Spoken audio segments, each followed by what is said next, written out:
I do look forward to reading the comments under my videos, because more often than not, far more often than not, they are very acute, they make good observations, they really make me think, and I do appreciate all your thoughts.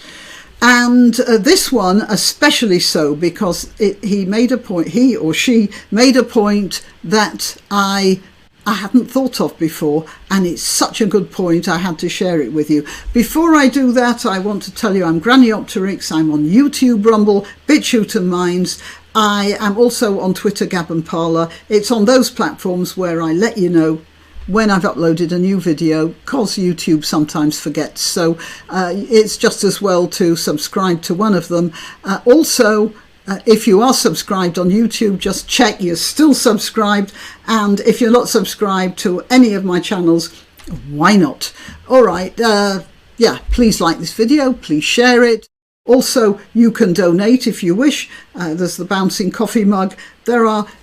In the description, there are a couple more links about where you can donate, but all the things I've spoken about now are in the description, wherever that turns up on your browser.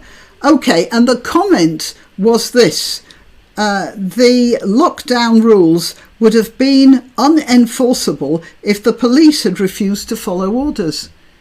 Do you know, that hadn't occurred to me? And it is absolutely spot on.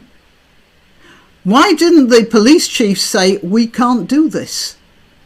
This is our citizens and we are bullying them. We can't be seen to do that. Why didn't any police chief say that? Look, as I've said before, I think the first lockdown was probably important because we didn't know what we were dealing with. We had to do something, because it could have been a lot worse than it turned out to be. And at the time, the therapies weren't that reliable either. The deaths were much worse in those first few weeks because nobody really knew how to treat them. But that's the first one. After that, when the government told the police to just, get the whip out and lock people away, they seemed only too happy to do that. And nobody said, hang on a minute, this is not good anymore. And I said to this commenter, the police were very enthusiastic, and that this comment had brought up a really good point.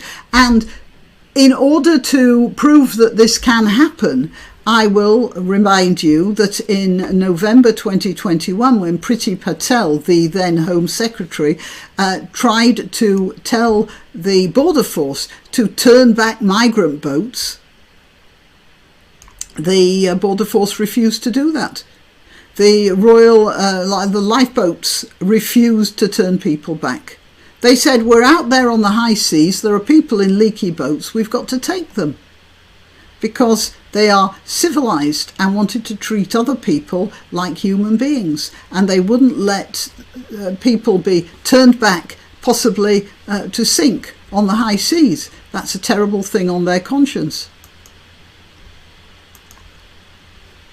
Okay, so here's a thing in the that was in the Daily Mail. This is in the Guardian. A border staff union joins fight to block Priti Patel's pushback plans.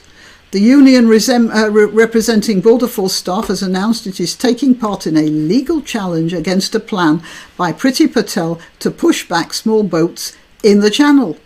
Okay, so they could do that. The police could have done that as well.